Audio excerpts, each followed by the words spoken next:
Hello and welcome to episode 127 of Linux Dev Time. I'm Joe. I'm Amalith. I'm Kevin. And I'm Andy. Good to talk to you all again. We've talked before about optimizing code, but recently, Kevin, you've been thinking about benchmarking. Yeah, so there's a saying out there that says you shouldn't change something about your program unless you've measured it and you know which part of it is slow or what part to optimize. Like you shouldn't go through that optimization portion of it.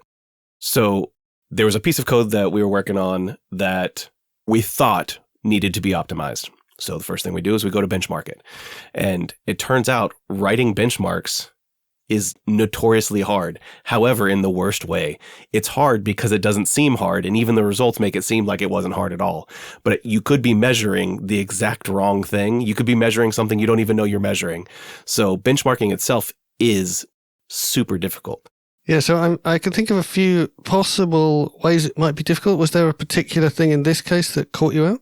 So in this case, if people that aren't familiar with how Rust does some optimization and benchmarking, you have various different benchmark frameworks and benchmark tools kind of built into the language and the tool chain natively, which is great.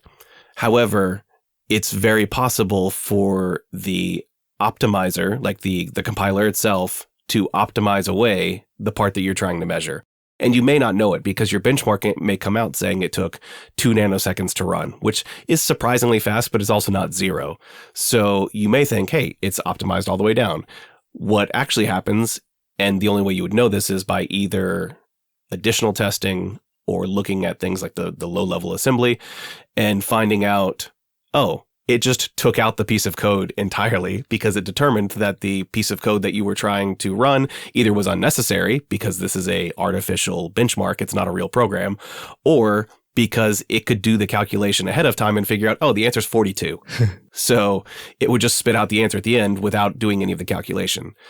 But unless you know to look like, hey, that's suspiciously fast or that's suspiciously low, you don't know whether or not you're actually measuring the thing that you want to be measuring. Or it's very hard to tell, rather.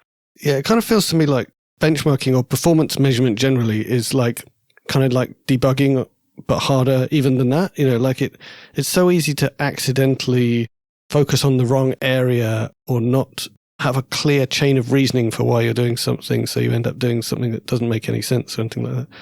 So just to be like clear what we're talking about, basically, when I say benchmarking, I mean writing a program that runs the thing that I'm worried might be slow a lot of times so that I can measure how long it takes. Is that what you're talking about, basically? Exactly that, yes.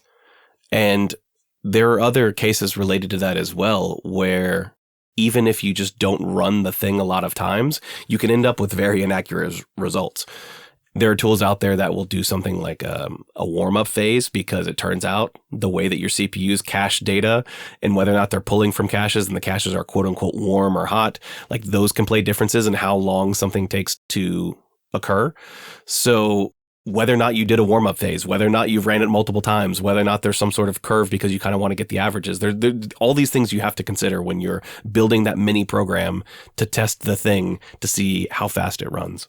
Yeah, and then you probably need a little bit of statistics to decide how many times I can run it before I can be sure that this is actually a consistent answer. It's not just random and all kinds of stuff like that as well. Or that there's not noise because your CPU decided to try and do something different in the background, or you ran it on multiple different types of hardware. There's all kinds of considerations when you're talking about how can I run a benchmark, how can I make that benchmark repeatable, and how can I ensure that that benchmark is accurate. Yeah, so I recently did some investigation into the performance of IndexedDB, which is a service that's offered by modern web browsers, which is basically like a database that is stored in the same place as the user of your browser, right? So it's not some kind of back-end database. It's right there in the browsers. And you can store information there and then query it, get it out again. And our application is quite a kind of client-heavy thing, especially because all the cryptography happens, encryption happens in the on the client side because we can't trust the server. So we've got loads of stuff going on in that web browser. So we're using IndexedDB quite heavily for that. And we started seeing some weird performance problems. So I started going down the rabbit hole of how fast is this? Is it different between different browsers? And it quickly becomes clear that you have to be really clear what you're measuring. And in order to be clear what you're measuring, you have to be clear why you're measuring it. Because like if you measure something that kind of looks like it's the right kind of thing, but it's not actually the thing that you're really doing, then you end up with just confusing results that don't help you track down whatever performance problem you're tracking down.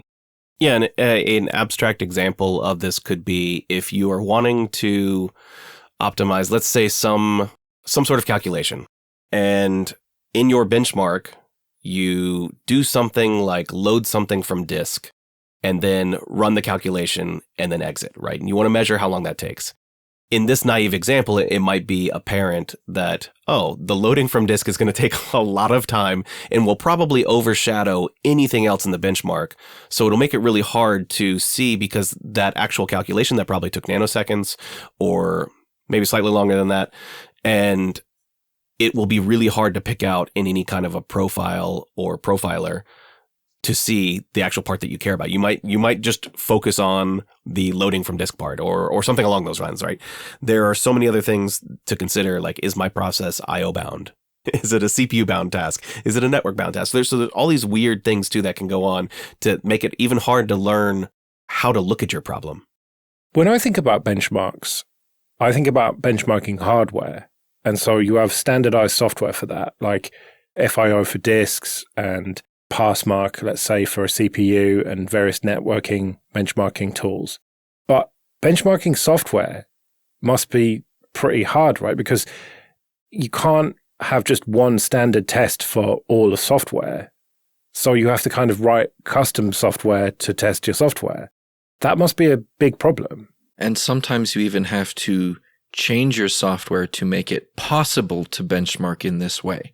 Like, if the only way to test the thing currently involves loading something from disk, you have to rewrite it so you have some way to get to that piece of code without loading the thing from disk. Or your benchmark starts after you've loaded the thing from disk already, maybe. Right, so you put a sleep to and in. Gotcha. Yeah, I think there are some tools that help these days, like the Rust framework that Kevin was mentioning, and I think there are others in other setups that do things like the statistics. Like they'll run it 10 times and they'll tell you what the standard deviation is or whatever, or tell you what the basically tell you whether you've run enough or you need to do 100 instead of 10, and also that they have like warm-up phases and things built in. So there's a bit of tooling around it. But yeah, fundamentally, the thing that you're actually benchmarking, you've got to somehow write the code that calls your code that you care about. And there's all kinds of pitfalls there about how you thought you cared about this bit of code, but actually it was a different bit that really makes it slow or whatever, stuff like that.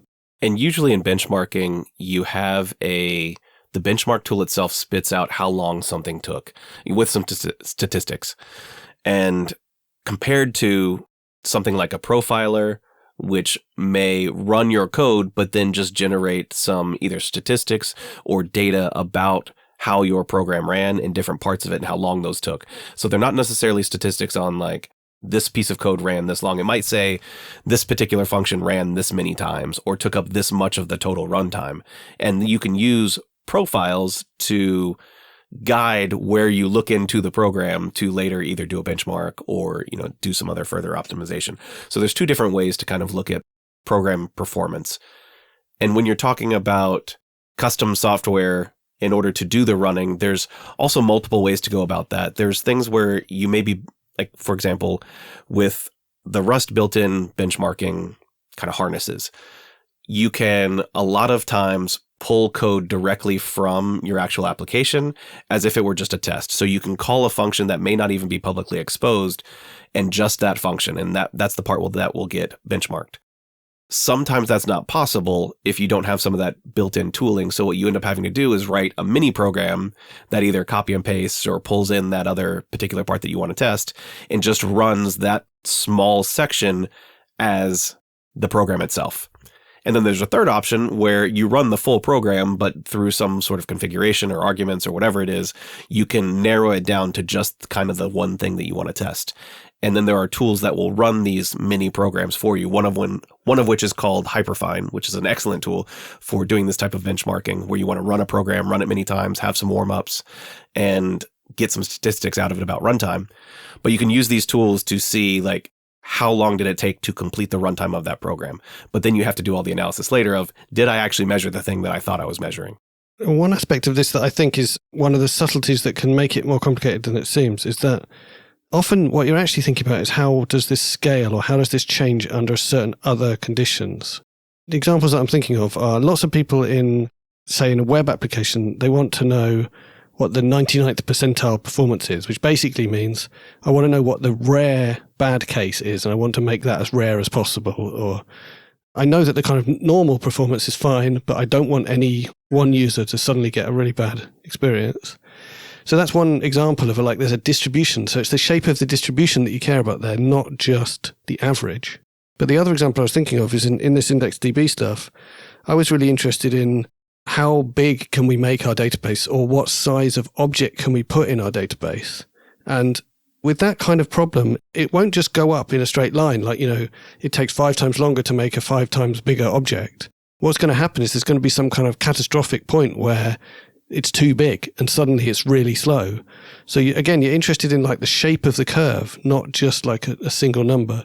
And sometimes you're also interested not just in runtime performance, so how long did something take? Sometimes you're interested in the other aspects of it, like how much memory did it take? What was the memory pressure? What was the cache utilization like? Was I actually hitting the cache, or was I constantly missing the cache?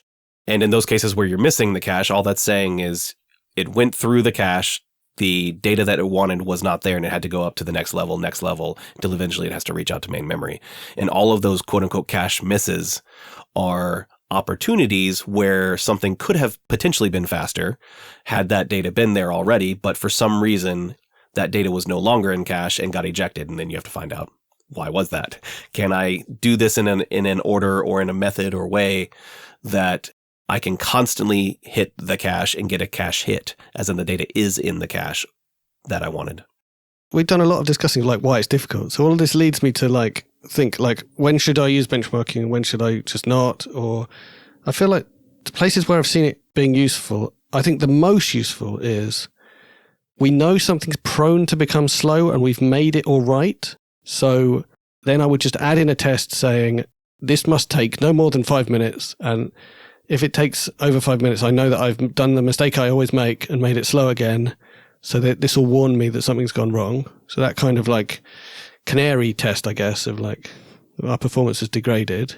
Yeah, so while benchmarking is difficult to do right, I've actually found it useful in many different scenarios to get as close as possible or give you a rough idea, so long as you don't take that benchmark as gospel and say that this is exactly how the thing is running and this is how fast, quote unquote, my thing is.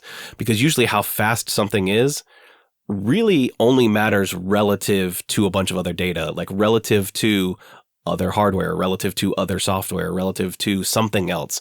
Knowing just how long something takes is not in and of itself that useful. But comparing that what am I comparing it to could just be the software itself. So similar to Andy's example, if you have benchmarks running in CI, you can say, was there a slowdown due to this merge request?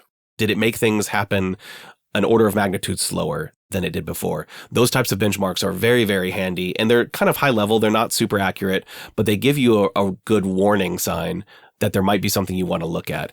Now, the caveat of that is you have to ensure that these benchmarks are run in a repeatable and deterministic fashion. So NCI is usually a terrible, terrible place to do it. Not on GitHub runners, yeah. Exactly. You're running in a shared workspace, hardware that may change out under you. You have no idea what the load is on the rest of the actual host. There's all kinds of problems. If the runners get upgraded or you use a different OS just because you changed your CI, all kinds of things can make your benchmark all of a sudden report that it is now 50% faster or 50% slower when nothing changed at all. So you have to be very careful with those types as well. So you're saying you should only really be doing these kind of benchmarks on hardware that you control? Ideally, and those are the ones that you should be putting more faith in. It's not saying you can't run a benchmark on hardware you don't control or NCI. It's just saying that you have to take that data with a large pinch of salt.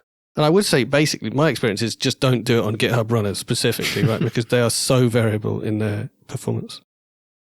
Okay, this episode is sponsored by people who support us with PayPal and Patreon. Go to linuxdevtime.com/support for details of how you can support us too. Patreon supporters have the option to listen to episodes without ads like this. And it's not just this show. There's Late Night Linux for news, discoveries, audience input, and misanthropy. 2.5 admins about system administration. Linux Matters for upbeat, family-friendly adventures. Linux After Dark for silly challenges and philosophical debates. Hybrid Cloud Show for everything private and public cloud. And Ask the Hosts for off-topic questions from you. You can even get some episodes a bit early. We've got a lot going on, and it's only possible because of the people who support us. So if you like what we do and can afford it, it would be great if you could support us too at linuxdevtime.com/support. The other style of benchmark that I've also found useful is if I've basically already figured out something, I've figured out that this way is slow for this reason, and I just want to kind of prove it or like check that I'm really right about it. At that point, I'll do quite a low level benchmark of just this piece of functionality, really focused, and then prove to myself or someone else that this is worth making this change because it doesn't make a difference. Those changes that don't make a difference are really interesting to me because there's a lot of cases where you might see a piece of code and you say, oh, I'm doing this really inefficiently. I could hoist this part out of a loop, or I could, not dereference a pointer here. There's all kinds of things I could be doing much faster. So you change the code. And if you do have benchmarks set up and you try to run that small micro benchmark, you may find out that you just made your code slower. So if you make those changes in a vacuum without verifying also that not only, this is a good part about like the benchmark measuring. Not only do you need to know what your baseline is, but you need to know, like, did my change make a difference? So sometimes it's not just, is my code fast or slow? It's, I want to have a baseline metric for future changes. Yeah, often when you're writing code these days for a modern compiler, you're better off basically trying to be as clear as possible to the compiler what you're trying to do, rather than trying to second guess the compiler and say, oh, you should organize the memory in this way, because generally the compiler knows a lot better than you. But also being clear with the compiler what you're not trying to do accidentally is almost as key. Where, for example, let's say you have a variable that is listed as mutable, but you do something with the variable and you no longer need to mutate it. If you can't tell the compiler, hey, this thing is no longer mutable, I don't need to mutate it anymore, then the compiler, even though you don't mutate it anymore, might have to assume that it is mutable or that it aliases in some way. And therefore it will skip optimizations and not do something. Not because you didn't tell it exactly what you're trying to do. The code says what you're trying to do and it could be very clear, but some compilers may not be able to do that sort of analysis to say like, oh, this thing actually never mutates again. Ergo, I can make some optimizations based on that assumption. So then another good way of using benchmarks is if you're looking at some code and thinking, I can't understand this, I think I should restructure it, but I know that technically that restructuring is going to make it do something that looks a bit slower to me. If you can then just use a benchmark to show the difference is trivial or it doesn't actually make a difference at all, that means you then have permission to make your code easier to understand. I would also say with some benchmarks, they're a really good target for learning how to use things like a profiler. And because they're small, contained programs, usually with some sort of performance characteristic that you want to measure or see. So running a profiler against these types of things or programs that you want to benchmark is a really good way to learn those tools, because those tools can be very, very complex. And learning to read things like a flame graph or like jump through different call stacks to figure out which ones actually matter and, what you're looking at, what is noise and what is not noise, that can all be very difficult and kind of a daunting task to learn. So using a profiler, and there are many, many, many ones out there, but using those on these kind of small contained programs, especially when you're measuring little like micro changes, can be beneficial and helpful because you can see those changes on a graph or like visually. The most optimization work I think I've done is using a flame graph to identify particular portions of my code that are running slower than I would think they should be. What other mechanisms or tools are there to find those kinds of issues? It depends what exactly you're trying to see. A flame graph or some kind of a profiler that lets you see that style of data, those are really good. And a flame graph, what it is another program that will run alongside your program and snapshot more or less the view of that program as it runs. And it will calculate things like the call stack, the amount of memory used, And it will do this many, many times a second. And you can usually set how often that interrupt is. And then it will show you in what looks kind of like a flame, because the more a function is called, it'll show the full call stack. So function A called function B, which called function C. And as you can imagine, like these little functions stacking on top of each other. And then as function C ends, it goes back down to B, and function B ends, it goes back down to A. It kind of looks like a flame. The call stack is shown vertically and time is shown horizontally. Yes. And what it allows you to see is kind of which functions are called a lot, like which ones take up a lot of the horizontal time, as well as kind of how deep a call stack is and how vertical they are.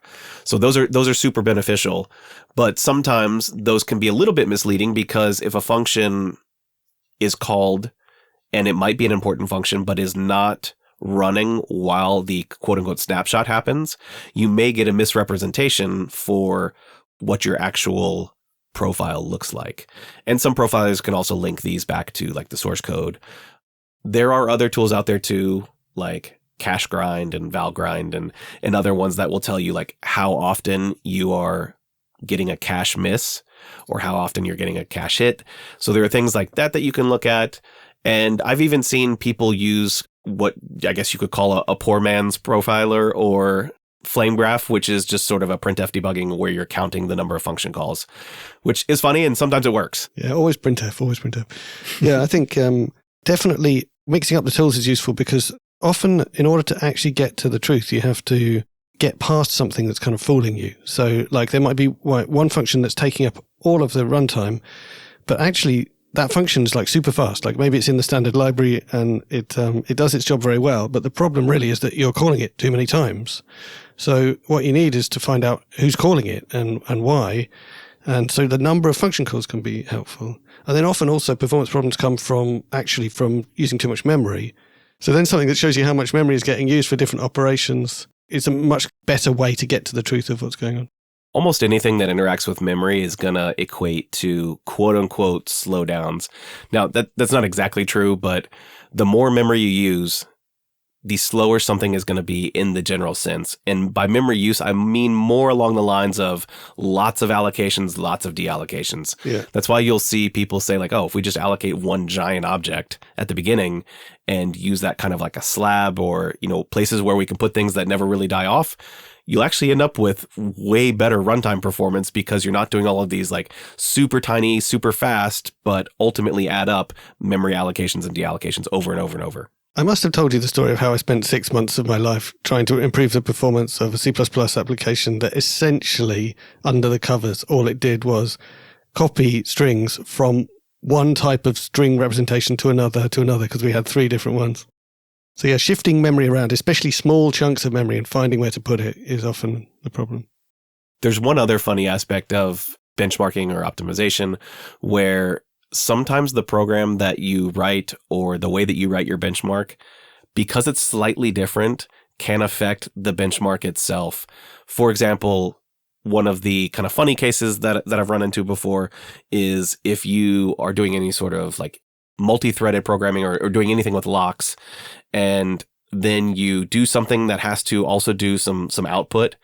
Let's say, for example, like print a standard out for some reason. You're printing a statistic or something. That locking of standard out that happens can be enough to entirely change the performance profile of the program, because before there was no locking, so nothing ever really paused. It never had time to, so things can end up colliding or there can be whatever weird issue. But because this test program took a lock on standard out, that was just enough time for everything to kind of sort itself out and be fine for the benchmark that ultimately did not portray anything about the actual code.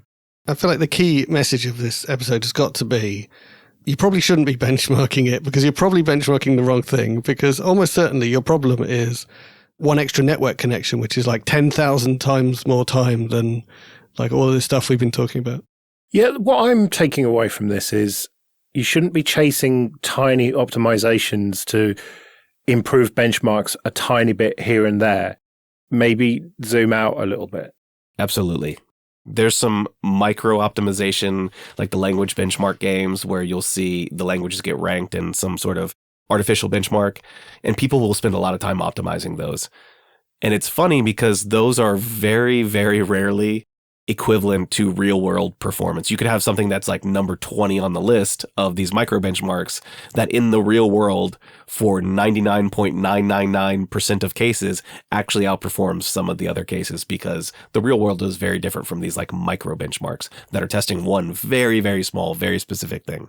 But by the way, if this all this conversation has whetted your appetite about like fetishizing super high performance micro benchmarking stuff, there's a couple of excellent blog posts by the author of RipGrep, which is a file searching program. It's a very good one. Yeah, one of his blog posts talks about the regular expression engine, and one talks about all the stuff around it that actually accesses files and stuff like that. And the optimization that's gone into that program is unbelievable. The level of expertise is incredible, and measuring all that stuff. And again, it is at a more zoomed out level that you need to measure that. Otherwise, you're totally going to miss the fact that actually it's some weird subtlety of like the Linux file system that makes this faster than doing it the other way or whatever.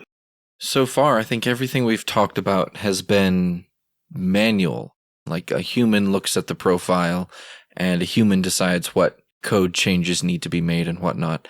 But I know Go at least has this mechanism, I think it's called profile-guided optimizations, where you run your application ideally in production with the real workload.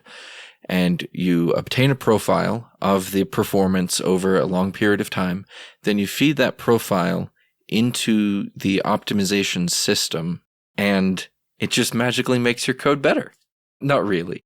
Yeah, profile guided optimization or PGO is very cool. Rust has it as well. It's one thing that I think you have to be a little bit careful with, because you have to have a use case to get that profile in order to guide the optimization. So what's happening without that is your compiler is making its best guess about what the use case will be, or based off of the code, and optimizing based off of that. But there might be certain assumptions that are incorrect, like how often a function is called. Maybe a function is called 1,000,000 times, and it turns out like inlining it would have been way better than leaving it as its own function. But the compiler doesn't know how often something is called. So in those cases, letting a program run for a long time and getting that profile that the optimizer, like the actual compiler, can look at and say like, oh, okay, now I actually know how this program was used. I can make these specific optimizations to this use case. That can really, really help. But you have to realize that it will really help for those use cases that it was tested in. And if you're doing it in some other way, then that optimization may actually be a slowdown for your particular use case. So in particular, you should never get the profile by running your benchmark and then feed that into Optimizer, because your benchmark is very much not your normal program usage. Absolutely. That's a super great call out. And this is also why JIT compilers can sometimes outperform ahead of time compiled programs, because the JIT compiler is watching the program run live and saying like, oh, this piece of code is run an awful lot and it's run in this way. I can optimize it by doing this. And it does a little small optimization and then, continues to run the code. That's why those can end up outperforming ahead of time compiled sometimes. Yeah, and profile guided optimization is basically static language people being jealous of some of the very rare occasions where JIT languages go faster and thinking, we can't have this. And the optimization doesn't actually change the source code, right? It just does stuff in the compiled binary. Yeah, it guides the optimizer on what the best way is to compile your source code into machine code. So it's an additional thing in the existing optimization process of the compiler. Yeah. I believe there are some write-ups on how Rust uses it, because what the compiler team will do is run the PGO pipeline across the top X number of crates. They're compiling real-world crates to get these profiles that they can then feed back into the compiler that they release out to everybody. So they have some interesting write-ups. I'll have to see if I can find those. That's a good example. The Rust compiler people have access to a lot of real-world examples because there's a ton of open-source Rust code out there. If their job is just to compile it, then they've got the data that right there of how long it takes to compile it. Right, well, we'd better get out of here then. We'll be back in a couple of weeks, but until then, I've been Joe. I've been Amalith. I've been Kevin. And I've been Andy. See you later.